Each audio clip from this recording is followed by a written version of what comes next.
Hello everyone, welcome back to my YouTube channel. ඔයාලා හැමදෙනාම මගේ channel එකට ගොඩාක් ආදරෙන් පිළිගන්නවා. අපේ කතරගම trip එකේ අද තමයි දෙවෙනි දවස. අද අපි උදේන්ම ආවා වැඩ සිටි කන්ද පුදබිමට. මුලින්ම අපි බුදුන් වැඳලා දෙවියන්ගේ ආශිර්වාදය ලබාගෙන තමයි කන්ද නගින්න පටන් ගන්නෙ. දැන් වෙලාව උදේ 7:52යි. මෙන්න මේ විදිය පාරක තමයි මුලින්ම ඇවිදගෙන යන්න ඕන. කන්ද නගින අපහසු අයට සල්ලි ගෙවලා එතන තියෙන වාහනයකින් යන්න පුළුවන්. අපි කිහිප දෙනෙක් මේ විදිහට පඩි පෙලෙන් තමයි නගින්නේ. අනිත් අය වාහනයකින් ගියා.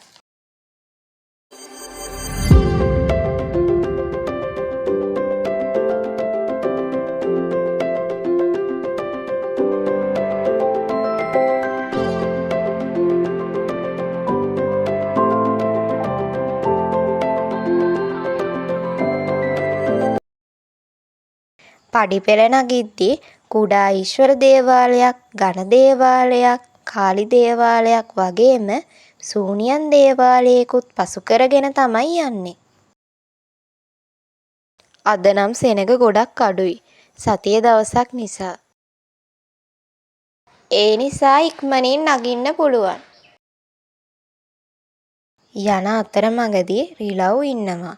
ඔයාලා පළතුරු ಜಾති කෑම එහෙම අරගෙන යනවා නම් ඒ ගැන ගොඩක් සැලකිලිමත් වෙන්න. වතුර බෝතල්, බෑග්, ෆෝන් උනත් එයාලා කැලේට අරගෙන යනවා. මම ඒ නිසා රිලව් ඉන්න තැන්වල වීඩියෝ කරේ නෑ. 2025 අවුරුද්දෙත් මම වැඩ සිටි කන්දේ වීඩියෝ එකක් කරා. ඔයාලා කැමති නම් මගේ channel එකේ තියෙන ඒ වීඩියෝ එකත් බලන්න.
ලෝකවාසී ජනතාව තම අපල උපද්‍රව දුරු කර ගැනීමට බාරහාර වීමටත් ඒවා ඔප්පු කිරීමටත් මෙම වැඩසිටි කන්ද පුදබිමට පැමිණේ.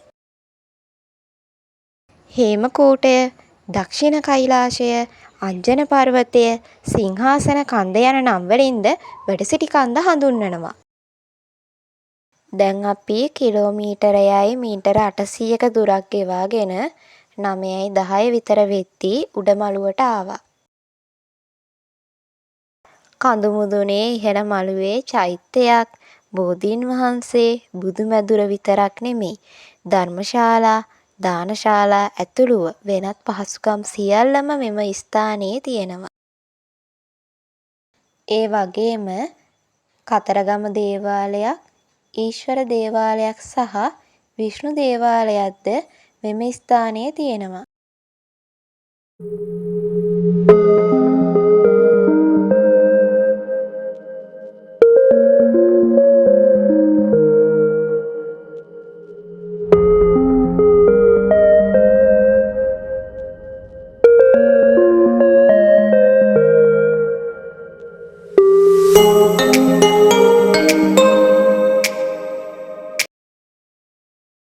චෛත්‍යය ඇතුලේ ලස්සන බුදුමැදුරක් තියෙනවා. අපි එහෙනම් ඇතුලට ගිහින් බලමු.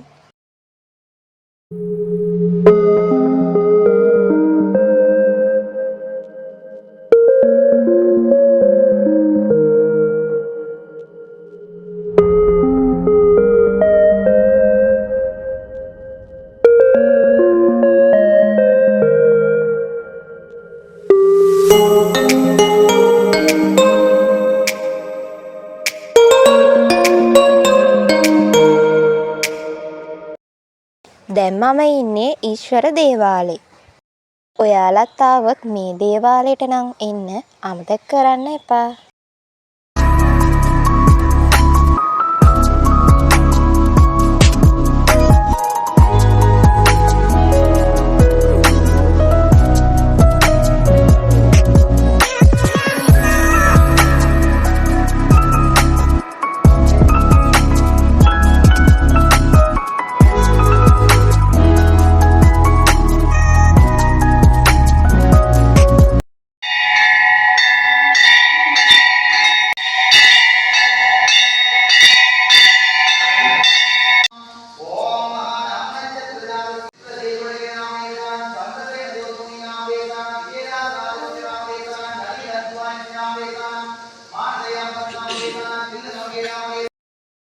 අපි උදේ පූජාවටත් ඉඳලා දැන් තමයි කන්ද බහින්න පටන් ගන්නෙ.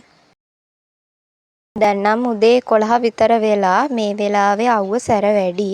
ඒ නිසා අපි ඉක්මනින්ම කන්ද බහිනවා.